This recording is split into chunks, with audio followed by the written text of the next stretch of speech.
profecías finales de Jesucristo. Esta ya es la culminación de estas señales y me quise concentrar dando relevancia a los tiempos en que nos encontramos, de que realmente estamos viviendo una época muy, muy peligrosa, una época en la que necesitamos comprender claramente qué es lo que nos trae la Biblia.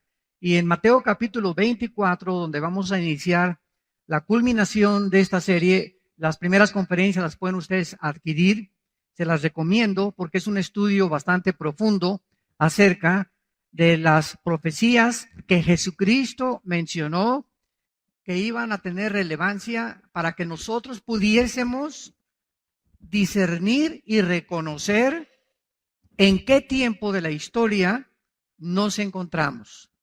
Ahorita hay una grandísima revolución en el mundo acerca de que, pues ahorita va a haber una conferencia en Europa acerca de los climas, se van a juntar algunos presidentes y representantes de naciones. Me dio muchísimo gusto escuchar a la primer ministro de Alemania, Angela Merkel, que dijo, Europa necesita regresar a la Biblia y a Jesucristo. Una estadista como ella, ¿verdad? Es sorprendente estas palabras de ella, denotando, ¿verdad?, su fe que ella tiene en Cristo y en la palabra de Dios. Entonces, vivimos un mundo donde Europa fue convulsionada, como todos ustedes saben, por el racionalismo francés y el ateísmo alemán. Aproximadamente en el siglo XX, más o menos en la época de los 30, 40, vino un surgimiento tremendo del ateísmo en Europa. Y muchos pastores de Estados Unidos, de muchos seminarios, fueron enviados a prepararse a escuelas, porque muchas veces le dicen, no, pues es que quiero mandar a mi hijo o a Harvard en Estados Unidos, o lo quiero mandar a estudiar a Francia, o lo quiero mandar a estudiar a Alemania. Y recordemos lo que dijo la mamá de los misioneros Wesley, del gran predicador John Wesley, tuvo cerca de 10 hijos. Ella dijo lo siguiente, yo prefiero tener hijos brutos y santos y no inteligentes y diablos. Así que es 1000 veces mejor, ¿verdad? Hay padres que han llegado conmigo, quiero mandar a mi hija a estudiar a Italia o quiero mandarle a España. ¿Sabes una cosa? Piénsalo 5 veces antes, porque a lo mejor hay una muy buena instrucción académica en España acerca de lo que quiere estudiar tu hija, o en Francia o en Alemania, pero quiero decirte que las condiciones morales de Europa nunca habían estado en un grado tan bajo. Entonces es una inmoralidad impresionante, un ateísmo impresionante, un rechazo a las leyes de Dios impresionante, donde nos damos cuenta, ¿verdad?, que al final de todo este caos surgirá el personaje que la Biblia llama como el anticristo. Entonces necesitamos saber nosotros dónde ubicarnos. Nuestros hijos es la próxima generación, si Cristo no viene ya ahorita saliendo aquí de la reunión o en la noche en el arrebatamiento de la iglesia, pero necesitamos pasarles la batuta a nuestros hijos y a la generación que nos sigue para que ellos puedan ubicarse y entender claramente el mundo que los rodea. Y no solamente concentrarnos, ¿verdad?, en trabajar. Pues, ¿para qué vives? Pues me levanto en la mañana, desayuno y voy a trabajar. Y después regreso a mi casa y me duermo. Y después vuelvo otra vez a trabajar. Y así te pueden pasar 20, 30 años sin que tú te des cuenta que naciste y viviste sin ninguna diferencia a los animales. La vaca se levanta y come y duerme. El caballo se levanta, come y duerme. Y la Biblia nos dice en los Salmos que muchas veces los seres humanos somos como los animales en la forma que vivimos porque no tomamos en cuenta a Dios en nuestro matrimonio, en nuestra familia, con nuestros hijos, en nuestro noviazgo, en el Estado, en la sociedad, en el trabajo. Entonces tenemos un propósito mucho más grande. Es importante trabajar, claro, pero cuando tú le pones a Dios y le das un lugar especial en tu vida, Él te va a iluminar para que tú comprendas que hay algo mucho más que eso, que es la comprensión de aquello que trasciende y que es posible que tú puedas en tu trabajo tener paz, en tu matrimonio tener paz, en tu familia tener paz y entender claramente lo que podemos heredarles a nuestros hijos, que no siempre es desgraciadamente, una herencia económica. A Cristo le hicieron 3 preguntas en Mateo 24, versículo 3. Estando él sentado en el monte de los olivos, los discípulos se le acercaron aparte diciendo, dinos, número 1, ¿cuándo serán estas cosas? Esta pregunta está relacionada con la pregunta, con la declaración anterior de Cristo, porque en aquel tiempo Herodes había vuelto a reconstruir el templo y era una maravilla impresionante, ¿verdad? Con piedras de mármol y bueno, era algo verdaderamente atractivo. Y todo el mundo se quedaba con el templo como ahora, ¿verdad? Dios no nos mandó a construir templos, nos mandó a ser discípulos y a ganar almas para Cristo. Entonces, qué bueno, ¿verdad? Que el templo estaba maravilloso y con candeleros franceses y con alfombras persas y lo que tú quieras, ¿no? Y Cristo, al darse cuenta que la gente admiraba más los edificios que realmente el que debe estar dentro de nosotros, porque dicen Hechos 17, Dios ya no habita en templos hechos por manos humanas. O sea, Dios no quiere que entendamos que al reunirnos bajo un edificio es el templo somos nosotros. Esto está claramente comprendido, ¿verdad? Todos los cristianos tenemos que entender esto, el templo somos nosotros.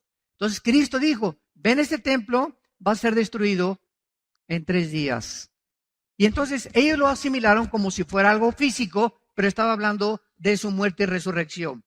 Entonces, ¿cuándo serán estas cosas? O sea, ¿cuándo el templo, dice la Biblia en el versículo 2, que iba a ser derribado? Esto se cumplió en el año 70, después de Cristo, cuando el general Tito, hijo del emperador romano Vespasiano, llegó a Jerusalén y arrasó y no dejó piedra sobre piedra en Jerusalén.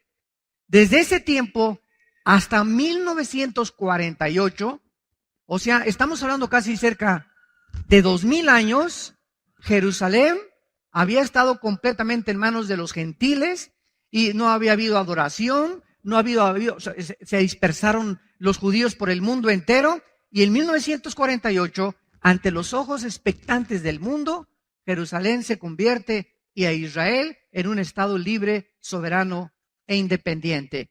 Entonces, esta pregunta se cumplió en el año 70 después de Cristo. Ahora, estas 2 preguntas que quedan las contesta Cristo en 3 evangelios. En Marcos 13, en Mateo 24 y en Lucas 21. Aunque no veo que a muchos apuntando, se ve que tienen muy buena memoria. Marcos 13, Mateo 24 y Lucas 21 se encuentran las señales de los últimos tiempos en estos 3 evangelios. Y las 2 preguntas que nos quedan es la siguiente: ¿qué señal habrá de tu venida, de su aparición física? Y esto lo contesta en el versículo 29. Inmediatamente después de la tribulación es cuando Cristo viene en su segunda venida. Y dice Cristo, las señales son: el sol se oscurecerá, la luna no dará su resplandor, y las estrellas caerán del cielo, y las potencias de los cielos serán conmovidas.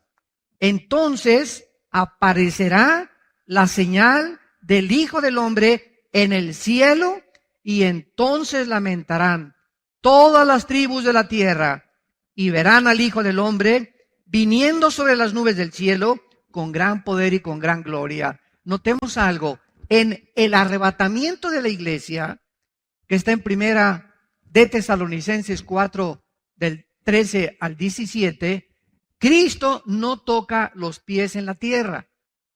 El arrebatamiento de la iglesia, Cristo queda en el cielo y nos saca de nuestros cuerpos. En una fracción de ojos, en cualquier momento, millones de personas vamos a desaparecer del mundo. Y toda la gente se va a comenzar a preguntar, ¿qué fue lo que pasó? La respuesta será, se los llevaron los ovnis, los extraterrestres vinieron por ellos. Entonces, el arrebatamiento es una cosa diferente de la segunda venida. El arrebatamiento no viene con ninguna señal. El arrebatamiento es inminente. ¿Qué significa inminencia? que en cualquier momento, en cualquier segundo, saliendo ahorita, hoy en la noche, mañana, dentro de una semana o dentro de un mes, pueden desaparecemos millones de personas de este mundo.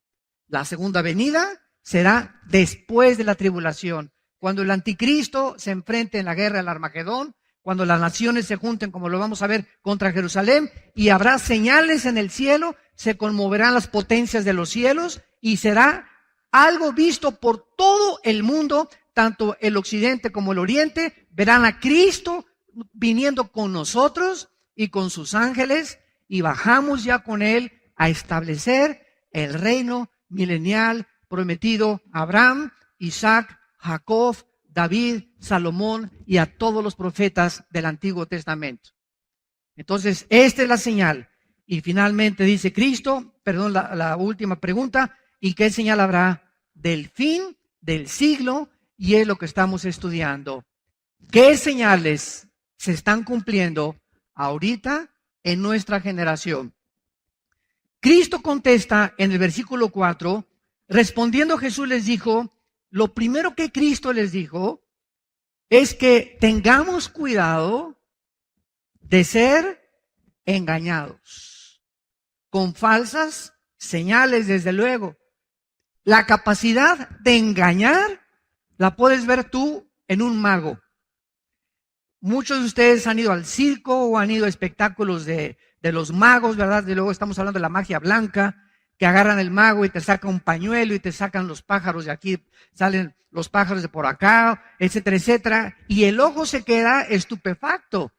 Y nos quedamos creyendo que realmente traía aquí una cotorra el mago, o que de aquí traía un pájaro, etcétera, etcétera, o que del sombrero saca un conejo, ¿verdad? Y todo obra alrededor de lo que se llama el engaño de la mente y de los ojos.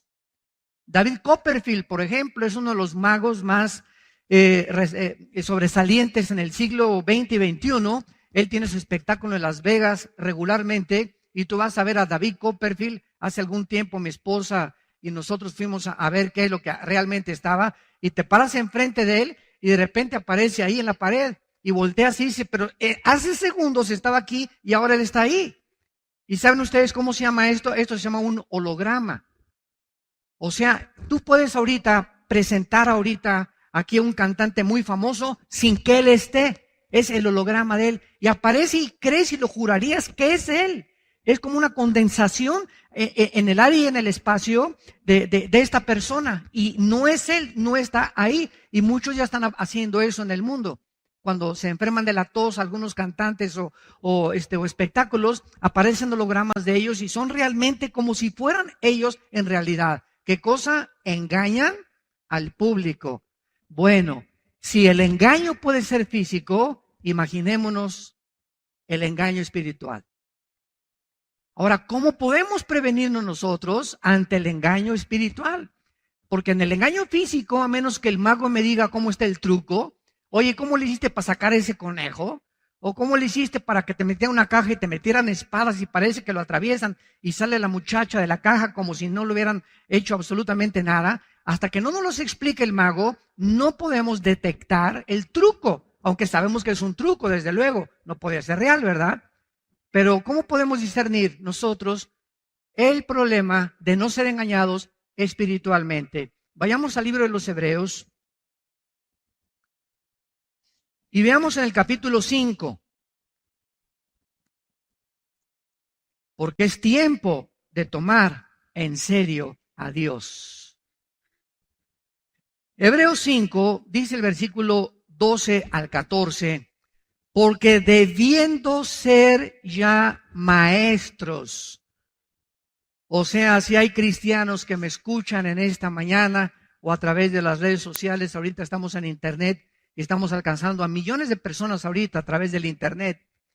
Todas las personas que nos escuchan, si tú eres un cristiano que ya tienes 5, 6, 8 años de cristiano, y en todo este tiempo ni siquiera a tus hijos les has compartido, por ejemplo, ahorita lo que estás aprendiendo. Por eso es tan importante tomar notas, porque no siempre la memoria nos falla. Y hoy llegas en la tarde con tu mamacita que está enferma, que no puede venir a la iglesia, y le compartes el estudio, esta conferencia de hoy. Mamita, fíjate que encontramos, el pastor habló de las señales, etcétera, etcétera. ¿Qué significa esto? Que somos llamados a que lo que recibimos tenemos que entregar. ¿A quién le compartes los estudios, por ejemplo, del ITI? Muchos de ustedes están inscritos en el Instituto Teológico Internacional que impartimos nosotros. Mi hermano Alejandro es el director. Tenemos más de 2,000 alumnos también por internet del ITI. Pero cuando tú vas a estudiar el ITI y nomás recibes y engordas y engordas y engordas, y ya sabes soteriología, ya sabes escatología, y ya sabes esto, y ya sabes aquello, pero ese conocimiento, ¿a quién tú se lo estás transmitiendo? ¿Alguna hija? ¿Algún hijo? ¿En tu trabajo? ¿En la hora de lunch en el trabajo? ¿A quién? Debiendo ser ya maestros, entendamos esto. Dios espera que lo que recibimos nos convierta en maestros, o sea, en personas que enseñan a otros y transmitan a otros el conocimiento de Dios.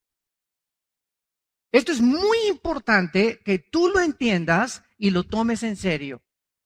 Y es una ley inexorable espiritual. Lo que no entregamos, lo que no entregamos, no lo podemos recibir tampoco. Acuérdense el cuento del ranchero. Oye, vieja, se levanta el ranchero. ¿Qué pasó, mi viejo? Pues aquí no hay nada de sandías que han crecido en el campo. Y le dice la señora, ¿verdad? Pues, ¿y qué has sembrado, Chole? ¿Tú cuándo te pusiste a sembrar semillas tú? Tú nunca has sembrado semillas de sandías. Si no has sembrado semillas de sandías, ¿cómo estás esperando que crezcan sandías? Ah, pues sí es cierto, ¿verdad? Está bueno, vieja. Y así hay muchos de ustedes. Ay, pues no tengo para la colegiatura de mis hijos, y no tengo para esto, y no tengo para aquello, y me está fallando la memoria. Oye, es que, ¿cómo puedes tú recoger lo que no has sembrado? ¿Cómo esperas tú que puedas recoger y que puedas progresar en la vida si no siembras? ¿Cómo esperas que tu entendimiento crezca y tu comprensión crezca espiritualmente si lo que te da Dios es para engordar nomás para ti? Nomás le echas a las bolsas y a las bolsas y a las bolsas, y el conocimiento, no solamente económicamente, también espiritualmente, nada más te engordas y ya sabes mucho y vas al seminario, lo que tú quieras, o conoces mucho de la Biblia, pero ese conocimiento aquí lo tienes. Si tú no das lo que tú tienes, Dios cierra la puerta y la llave. Cierra la llave. ¿Sabes por qué lo hace? Porque nos envanece el conocimiento. El conocimiento envanece. Pero cuando comenzamos a compartir ese conocimiento, entonces nos edificamos y edificamos a los demás. Y fuimos llamados para edificar a los demás. Los dones que nos da Dios, todo lo que Dios nos da, es para edificar a su iglesia. Debiendo ser ya maestros, después de tanto tiempo, tienen necesidad de que se les vuelva a enseñar cuáles son los primeros rudimentos de la palabra de Dios. Y habéis llegado a ser tales que tenéis necesidad de leche y no de alimento sólido. Los rudimentos son las cosas más, los principios elementales de la Biblia. ¿Cuál es el más elemental de todos? Antes de que subiera Cristo al cielo, que dijo: id a las naciones y predicar el evangelio y hacer discípulos. Fue la primera orden, se llama la Gran Comisión. Haz discípulos, o sea, convierte a gente, háblale de Cristo y conviértelo en un seguidor mío, dice Jesús. Pero si tú no le enseñas cómo me pueden seguir, la gente no me puede seguir. Entonces los cristianos estamos llamados a hablar de Cristo a nuestros hijos, a nuestro cuñado, en el empleo, en la oficina, en el bufete, en el consultorio médico, y que esas personas simplemente no se queden ahí, sino dales, te traigo este cassette, te traigo este CD, te traigo esta conferencia, estarlos alimentando para que puedan crecer en el conocimiento del Señor. Y dice el versículo 13, entonces, porque tú no has hecho esto, ¿sabes cómo te clasifica Dios? Si tú no eres un maestro, si tú no eres una persona que estás compartiendo la palabra de Dios, dice la Biblia que Dios cierra la llave y te quedas en la infancia espiritual. Hay millones de cristianos en el mundo, millones de cristianos en el mundo que tienen 10 años en Cristo y preguntan, ¿puede un cristiano celebrar la Navidad? ¿Puede un cristiano celebrar el sábado? ¿Puede un cristiano comer carne de puerco? ¿Puede un cristiano ir a una discoteca? ¿Puede mi hija de 15 años bailar el vals y puedo ir a una fiesta o puedo ir a un baile, etcétera, etcétera?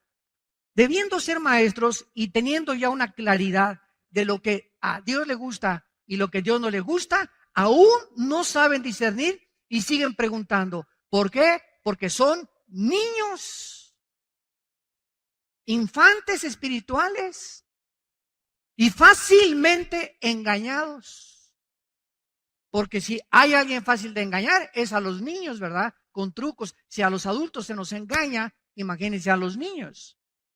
Entonces dice, están participando de la leche y no de la palabra de justicia porque es niño. El alimento sólido, o sea, a un niño no le das una chuleta de puerco, a un niño no le das un tibón, a un niño no le das pescado, a un niño le das Gerber, lechita, cosas ligeras porque no tiene dientes.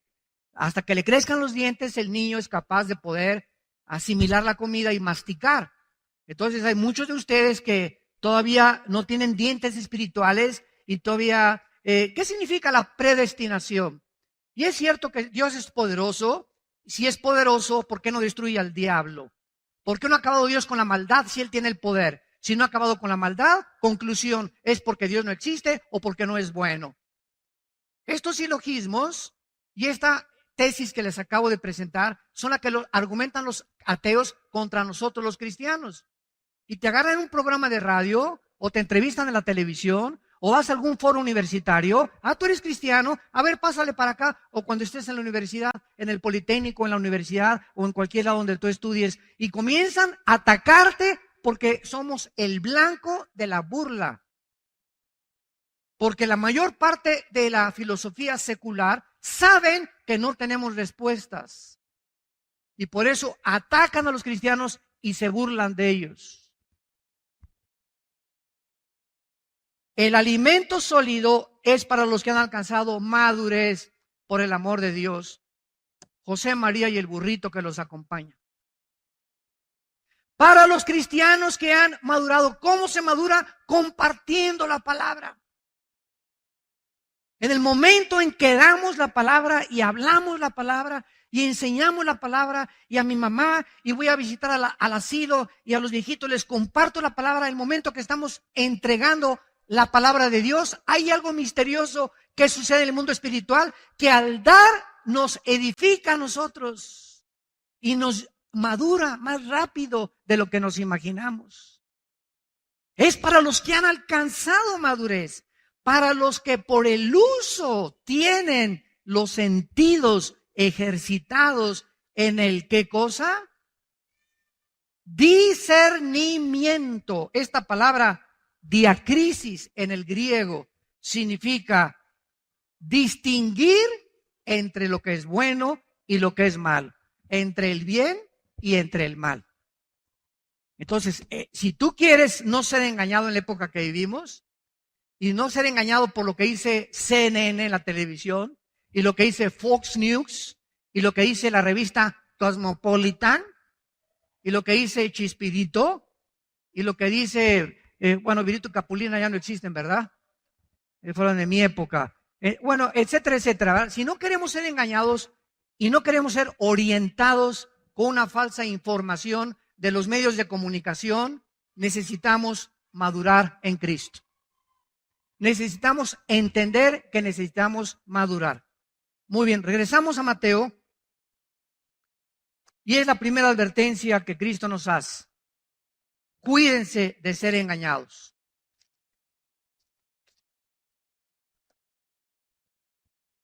Me voy a detener un poco más aquí porque siento compartirlo. Hace poco en Estados Unidos, una pareja, ella era de Arabia Saudita él era de origen musulmán, de repente se llama radicalización. ¿Qué cosa es cuando una persona es radicalizada? Cuando es adoctrinado o endoctrinado hacia una ideología y te convierten de repente en un creyente, en un ateo.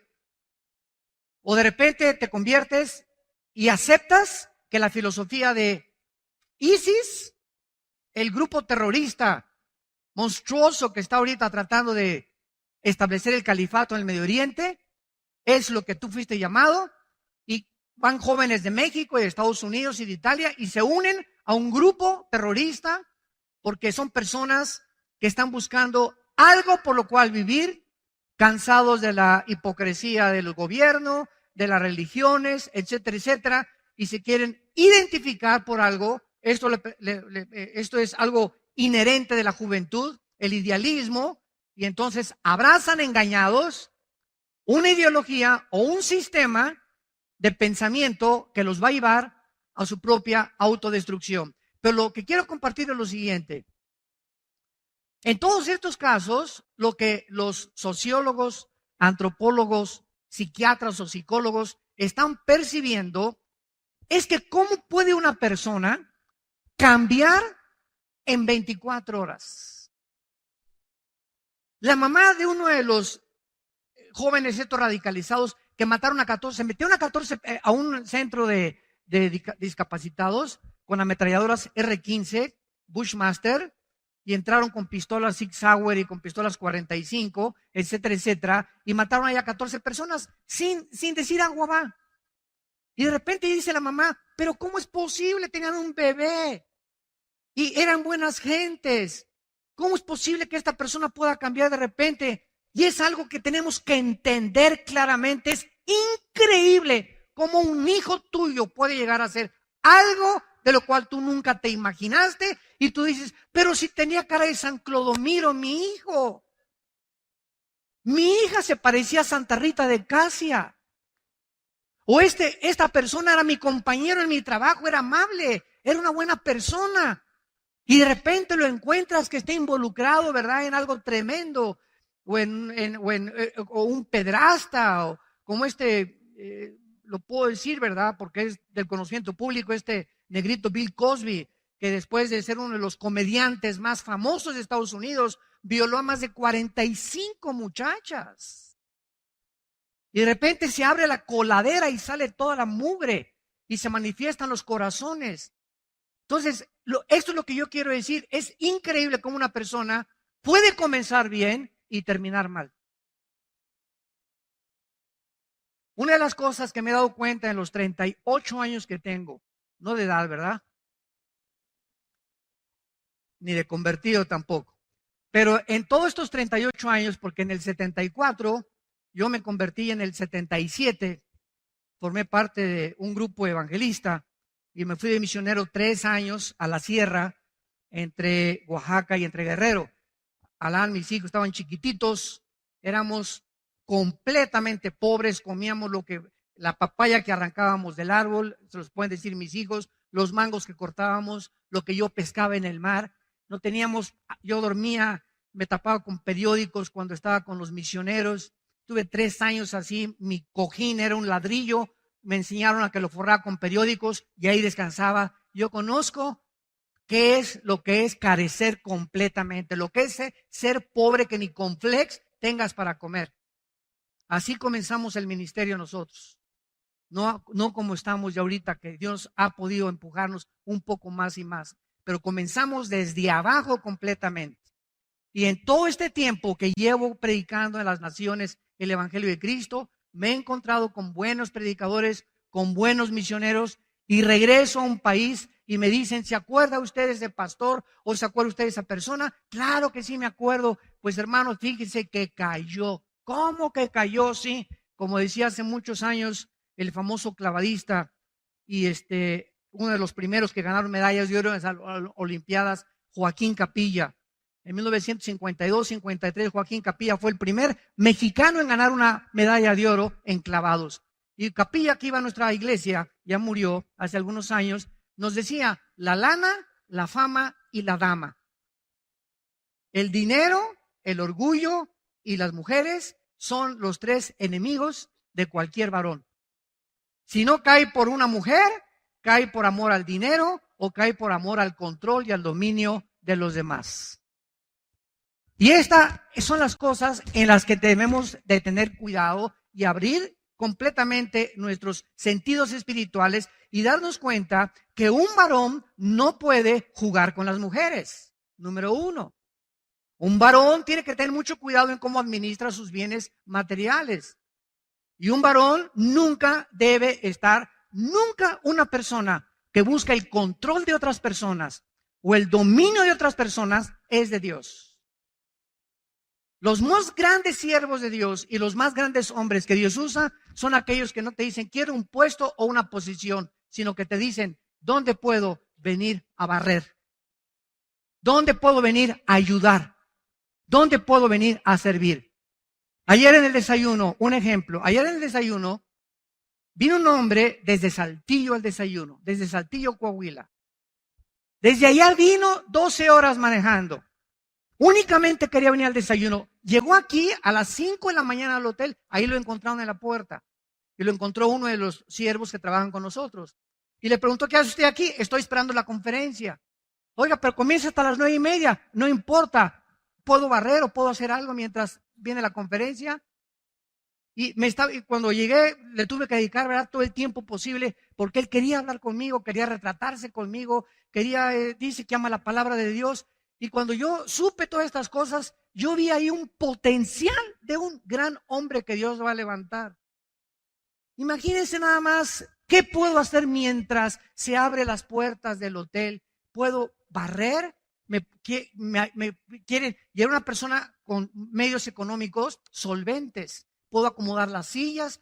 Esos corazones son los que Dios busca. Entre ustedes, el que sirve a los demás es el más grande entre ustedes.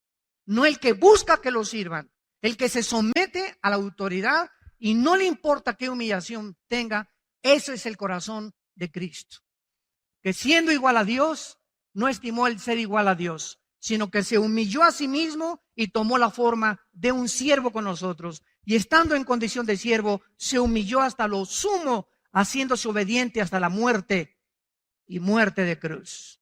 Y eso lo hizo por el amor que nos tenía. Ahora veamos a continuación en el versículo 12. En las conferencias anteriores analizamos las guerras, los rumores de guerras, etcétera, etcétera, los terremotos, las hambres. Y en el versículo 12 vemos otra señal y vamos a ver si es relevante a lo que Jesús profetizó. Y por haberse multiplicado la maldad, el amor de muchos se enfriará. No está hablando de la gente que no es cristiana, porque la gente que no es cristiana no conoce el amor de Dios. En primera de Juan dice, Dios es amor. Y los que no aman como ama Dios, no han conocido a Dios. Y la palabra amor que la Biblia usa es la palabra ágape, en el griego. Ágape, que significa amar incondicionalmente. Es el amor que los maridos debemos tener a nuestra esposa. Efesios 5, 24 y 25. Maridos, amen a vuestra esposa como Cristo agapeó, como Cristo incondicionalmente, siendo un pecadores, no esperándonos que nos portara bien, así de sucios nos amó hasta la muerte. Entonces no vengas, por favor, pues hasta que no se porte como Santa Mónica, mi esposa, y hasta que no me haga mis huevitos como chorizo, como a mí me gustan, y hasta que no sepa que aquí yo soy el que mando, yo no puedo amarla así. ¿Sabes una cosa? Ahí estás condicionando tu amor. Muy bien, esta palabra maldad es la palabra anomia en el griego. Por haberse multiplicado la anomia. ¿Qué es la palabra anomia? Es la palabra que significa rebelión, escucha, contra las leyes morales. Vamos a hacer un panorama rápido para que nos demos cuenta de qué forma la maldad o la rebelión contra las leyes. ¿Quién pone las leyes morales? Dios, ¿verdad? Nadie puede legislar la moral más que Dios. Los nazis legislaron su moral y para ellos no era, ¿verdad?, asesinar, era eliminar por causa del Estado. La ideología comunista, cuando estuvo vigente la Unión de Repúblicas Socialistas Soviéticas, le quitaron la palabra robar y le pusieron expropiar. Ya se oye menos feo, ¿verdad?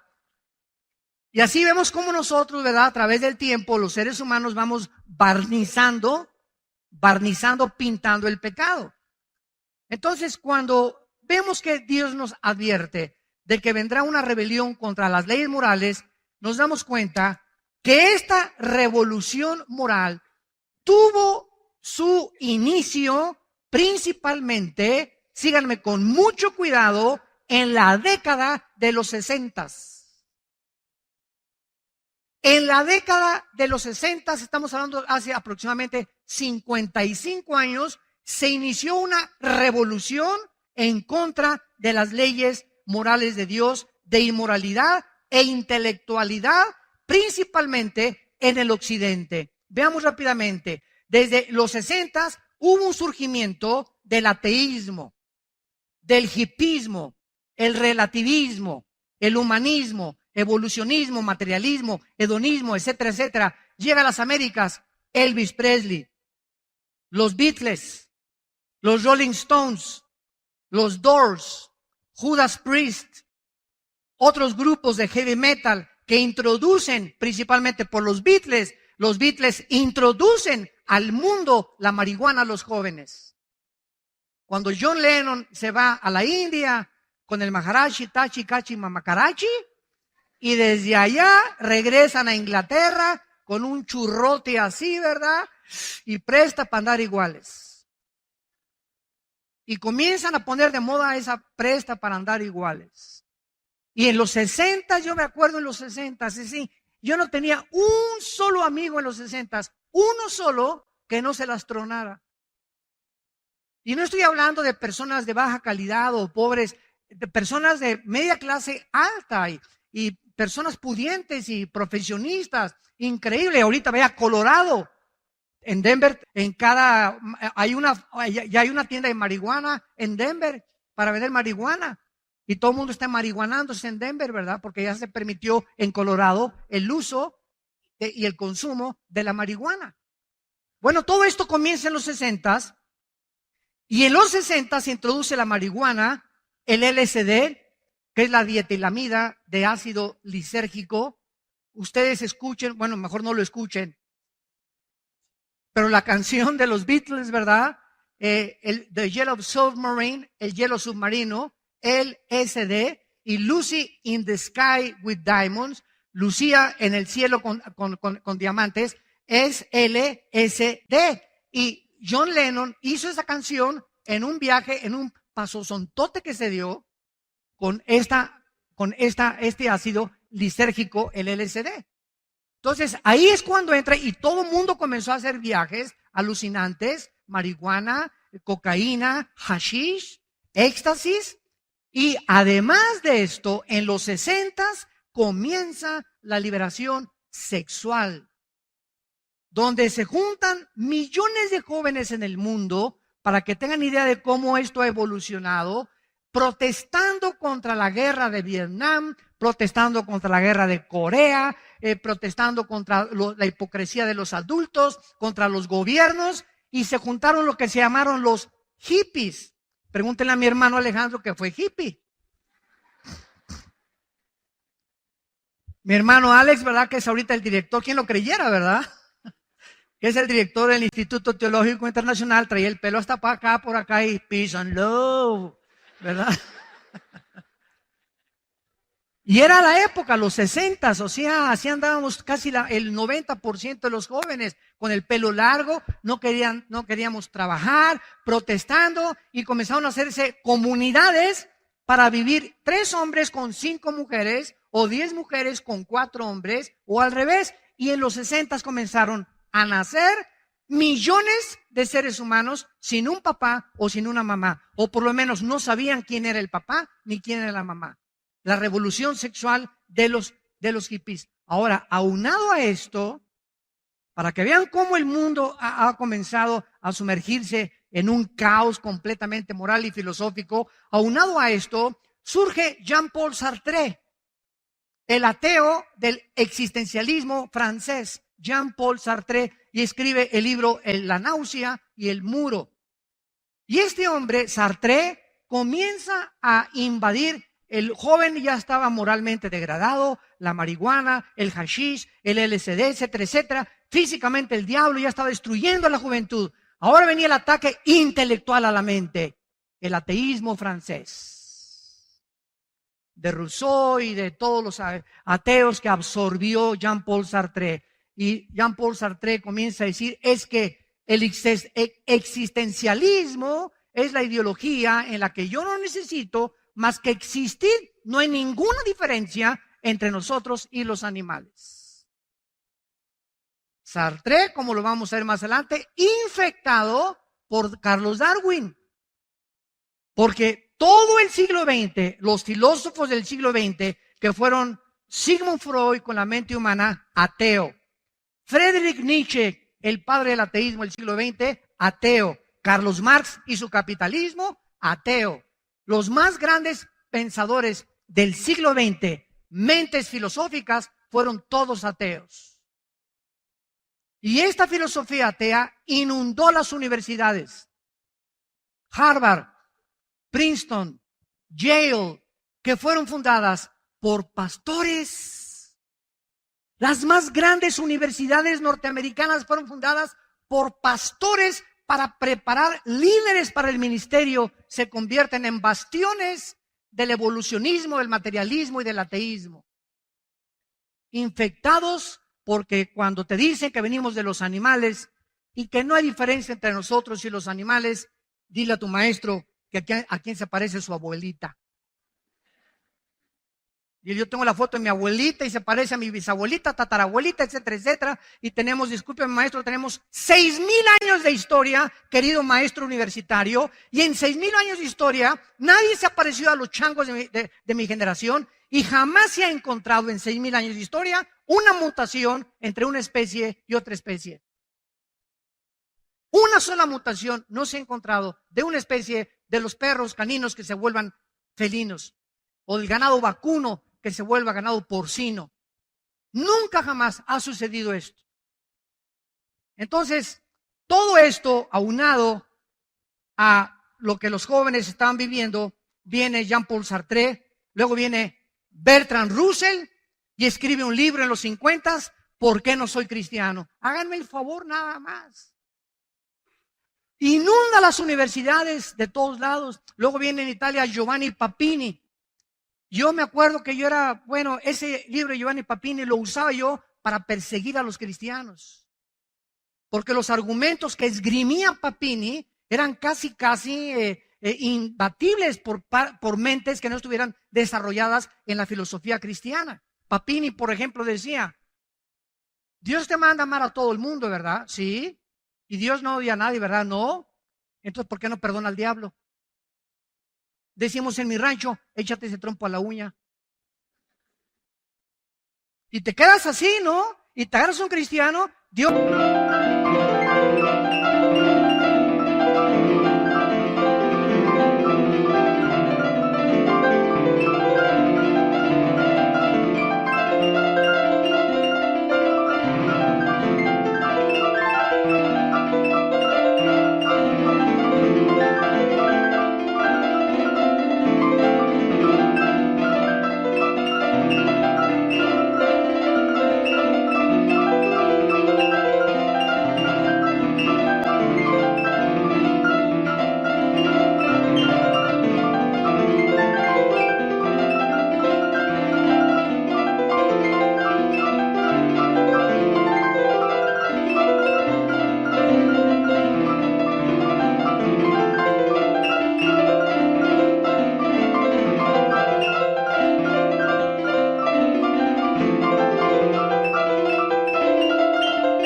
fuerte, sí, poderoso, sí. ¿Podría Dios crear una piedra lo suficientemente grande que no la pudiera cargar?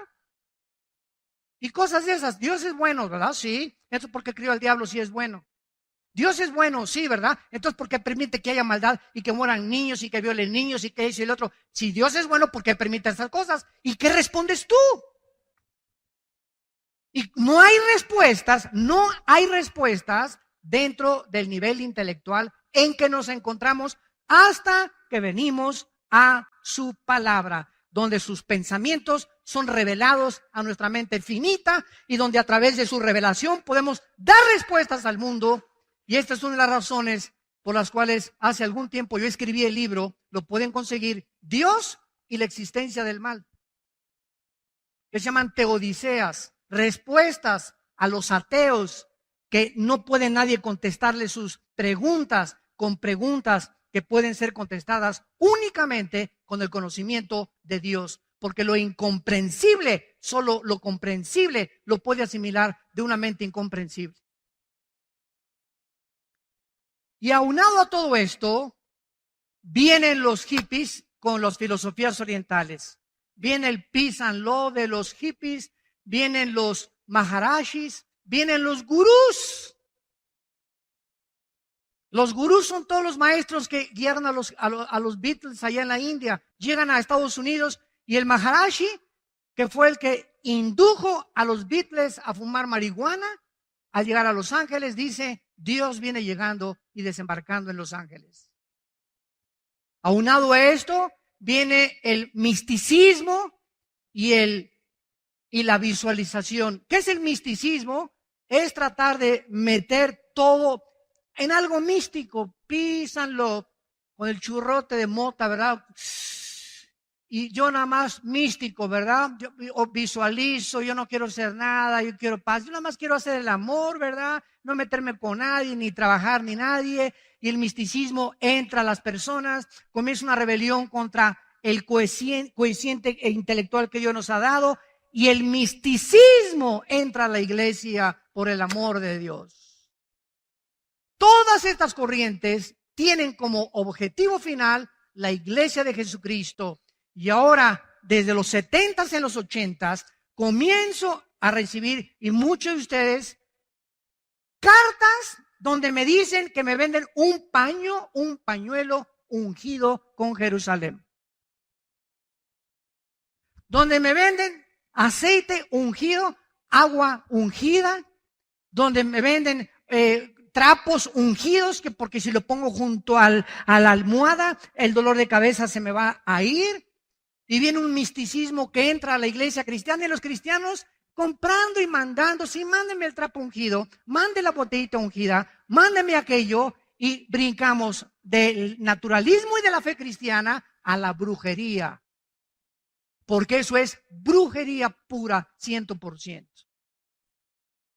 Trasladar la fe en una persona. Nuestra fe no está basada en objetos, ni en un trapo, ni en una sanidad. Nuestra fe está basada en el autor y consumador, que es Jesucristo. Cualquier que diga, es que tengo fe para comprar esto, o tengo fe para viajar, y no esté basado en Jesucristo o en sus palabras, no es fe. Es misticismo, es una esperanza vulgar nada más. Y la iglesia cristiana se comienza a sumergir en el misticismo, en la brujería. La brujería entra a la iglesia. ¿Es posible que la brujería entre a la iglesia? Por el amor de Dios, lean Gálatas capítulo 5, versículo 1. La iglesia de Galacia era una iglesia influida por demonios. ¿Cómo lo sabemos? Porque cuando Pablo dice, estoy fascinado que hayan sido ustedes extraviados de la fe, esa palabra fascinación es la palabra que se usa para brujería. Estaban hechizados la iglesia de Gálatas con el legalismo de la ley mosaica. Claro que tenemos todavía vulnerabilidad a los ataques de Satanás. Por eso no podemos ser engañados. Y millones ahorita de iglesias en el mundo entero, cada vez que regreso a mi casa, regreso con una tristeza que me invade como no se imaginan.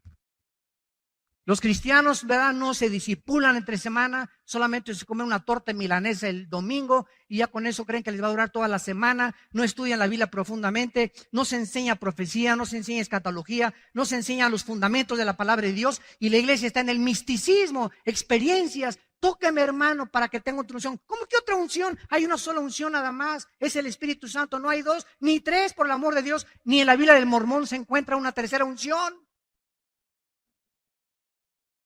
Y todo esto, y los cristianos, amén. Amén, aleluya. ¿Cuál amén? Vive el diablo, amén. Tengo que hablarles de esta manera, porque nos encontramos en los tiempos finales. Y Jesús dijo, como en los tiempos de Noé, así será mi venida. La mayoría no entendieron y se los llevó a todos del diluvio. Y los cristianos en nuestra época no quieren entender, no quieren servir, no quieren amar a Dios con todo su corazón. Quieren, ¿verdad?, que se les sirva y llegan a la iglesia. En esta iglesia no hay amor, me voy donde me amen. Tú no vas a la iglesia a buscar quien te ame. Tú llegas a la iglesia a buscar a quien tú amar, a quien abrazar, a quien darle un favor, por quien orar, por quien tener misericordia, a quien dar mientras más demos. Todo lo que nos ha dado, dinero, conocimiento, intelectualidad, todo lo que demos, todo lo que salga de nosotros, nos lo regresa a Dios multiplicado. Salta de tu cascarón ya, rompe tu cascarón ya de egoísmo donde vives. Es el ego de nosotros. Y me hicieron esto, y me hicieron por allá, y vienes a servir. Venimos a servir todos, somos siervos inútiles. Ahora hasta apóstoles ya hay. El año que entra va a ser un papa ya.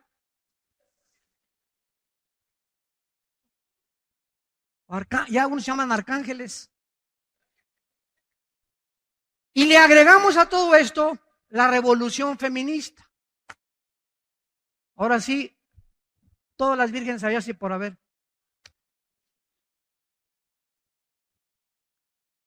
La revolución feminista, las mujeres hartas, cansadas del machismo. Cansadas de que ya macho camacho nada más en su casa. De ser tratadas mal, etcétera, etcétera. Y comienzan las mujeres, ¿verdad?, a juntarse y se forman grupos. Desgraciadamente, las que encabezaron el movimiento de la revolución feminista fueron todas lesbianas. Y actualmente en Estados Unidos, la presidenta del movimiento feminista y en Sudamérica son lesbianas. Heridas, mujeres heridas, lastimadas por algún hombre. Muchachas que a los 14 años, así lo dijo la presidenta en Estados Unidos, dijo esto en su testimonio. Y ahí viene la misericordia de nosotros. ¿Por qué soy así? A los 14 años me violó un hombre. Y esa violación fue algo traumático en mi vida que me marcó con un odio al sexo, a los hombres. Una mujer lastimada. A los 18 años, una mujer lesbiana se acerca conmigo y me comienza a acariciar, etcétera, etcétera. Y comienzo a buscar entonces el amor de las mujeres. Y ya a los 25 o 30 años de edad es muy difícil que se pueda cambiar las neuronas del cerebro más que por la sangre de Jesucristo. Nada más Cristo puede cambiar la condición de una persona lastimada y herida así. Y esta es la razón por la cual el movimiento feminista se junta mujeres lastimadas por varones, por machos, camachos, vuelvo a repetir. Y comienzan estas mujeres a argumentar la abolición. Se acabó el liderazgo de los hombres. Aquí en esta casa ahora la que mando soy yo, el matriarcado, en la iglesia, en el hogar y en los estados. Y venimos a la Biblia y nos damos cuenta que es completamente el ataque más grande antes de que se declararan los matrimonios gays, el ataque a la familia, donde los matriarcados comienzan a funcionar en muchas casas. Y de acuerdo al doctor James Watson, que dice en Estados Unidos que el 80% de los homosexuales provienen de hogares donde las mujeres mandan y los hombres no operan su liderazgo masculino, su sacerdocio que Dios les dio. Y venimos a la Biblia y nos da la ley moral Dios. Esta es la ley moral de Dios.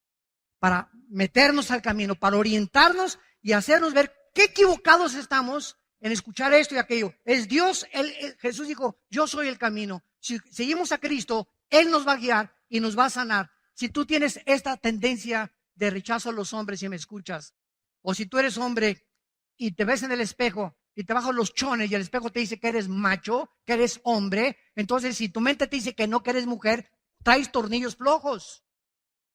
Algo está mal en tu mente que está contradiciendo tu misma naturaleza, entiende esto. ¿Qué tienes que hacer? Oh Dios, cámbiame. Vengan a mí los que están trabajados y cargados y los haré descansar. Es Cristo la respuesta a los problemas más profundos, existenciales, mentales del ser humano. A eso murió en la cruz, para sanarnos, para darnos vida y darnos vida en abundancia. Para que entendamos que no podemos funcionar de otra manera. Cualquier otro camino, hay caminos que parecen derechos, pero su fin es camino de muerte. Y si no seguimos ese camino, estamos en un camino equivocado. Y ahí es donde viene el arrepentimiento. En 1973 se legaliza, en penúltimo lugar, el aborto en Estados Unidos. Más de 15 millones de bebés han sido muertos en los últimos 40, 50 años. La marihuana se legaliza en Colorado y en junio de este año, de los 9 jueces que ocupan el Tribunal Superior de Justicia en los Estados Unidos, 5 jueces legalizan los matrimonios gays. Como decía un abogado cristiano hace poco que escuché, si Estados Unidos es una nación democrática y ha luchado por la democracia en el mundo, ¿cómo es posible que no se haya hecho un consenso, verdad, para que la población determine, porque eso es una democracia, el pueblo gobierna, una votación para ver quiénes son los que más votamos, si estamos de acuerdo con el matrimonio gay o con no el matrimonio gay? Ahora, 5 hombres determinan y redefinen el matrimonio y la familia. 5 hombres. Nos extraña que nuestra sociedad esté al borde de la destrucción, cuando es la familia el fundamento de toda sociedad. Nos extraña que ahora los niños menores de edad se están convirtiendo en asesinos. Se está volviendo contra nosotros. Terremotos, tsunamis, inundaciones, huracanes, tornados, incendios forestales, sequías, lluvias del tamaño de pelotas del golf. Y volteamos, Dios, ¿por qué? ¿Cuál Dios somos nosotros? La moral, el pecado del ser humano que está cubriendo las sociedades, está provocando la ira de Dios. Como escribió hace 2700 años el profeta Isaías en el capítulo 24, versículos 5 y 6. Escuchen lo que hace 2700 años, para terminar, escribió este profeta acerca del final de la humanidad. Y la tierra se contaminó bajo sus moradores, porque traspasaron las leyes, falsearon el derecho, Isaías 24, 5 y 6, quebrantaron el pacto sempiterno. Por esta causa, la maldición consumió la tierra, y sus moradores fueron asolados, y por esta causa fueron consumidos los habitantes de la tierra, y disminuyeron los hombres. Dios ha asociado la naturaleza del planeta con la moral de los seres humanos. Cada vez que el ser humano se rebela contra las leyes de Dios, vean esto con mucho cuidado, cada vez que le decimos a Dios, no me importan tus leyes, yo soy el que establezco las leyes morales, la naturaleza se vuelve nuestra enemiga. El mundo se vuelve nuestro enemigo. El campo, las sequías, los mares, todo es algo que está relacionado con la moral del ser humano. ¿Nos extraña que ahora de cada 3 matrimonios hay 2 divorcios? Y nos extraña la increíble invasión de pornografía, de más de 17 millones de sitios pornográficos que están al alcance de nuestros hijos. ¿Nos extraña? ¿De qué nos sorprendemos? Estamos casi rebajándonos al nivel de los animales. Y no hemos podido comprender que de tal manera amó Dios al mundo que nos ha dado su Hijo unigénito, para que cualquiera de ustedes que en Él crea no se pierda, mas tenga la vida eterna.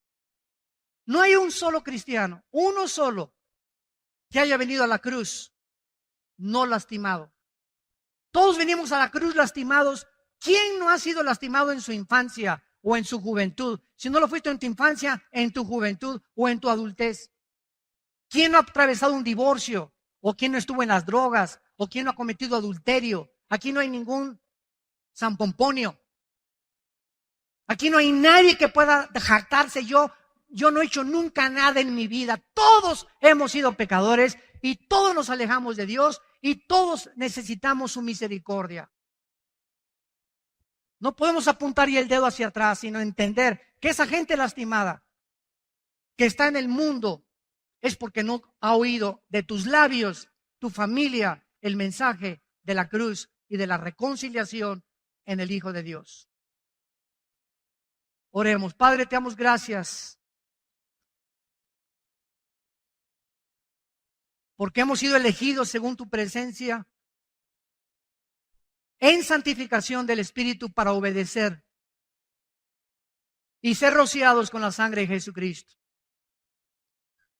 Bendito sea el Dios y Padre de nuestro Señor Jesucristo, que nos ha hecho renacer para una esperanza viva, por medio de Jesucristo entre los muertos, para una herencia incorruptible, inmarcesible, incontaminada, reservada para nosotros en el cielo, que somos guardados por el poder de Dios mediante la fe. Gracias, Señor, porque vivimos en un mundo que cada día se pudre más por causa del pecado humano. Es una raza que ha violado tus leyes morales, que se ha levantado en contra de tu nombre y de tu Hijo Jesucristo, y que ha creído poder gobernar este mundo sin Dios. Y esta es la razón del caos en que vivimos en el siglo XXI, que estamos al borde de una tercera guerra mundial.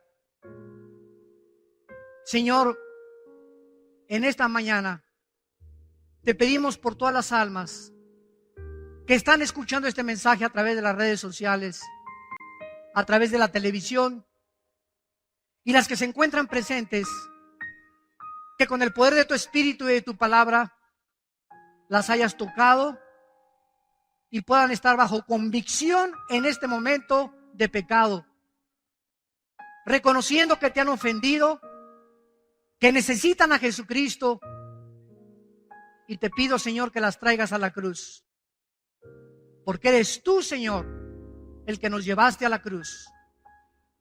Cualquiera que nos escuche en esta mañana, que quiere invitar a Cristo como su Salvador, ahí desde tu lugar, dile estas palabras: Padre, te pido perdón por mis pecados. Creo que en esa cruz tu Hijo pagó con su sangre por mi vida. Me arrepiento de mis pecados y te pido que entres a mi vida como mi Señor y mi Salvador. En el nombre de Jesús. Amén.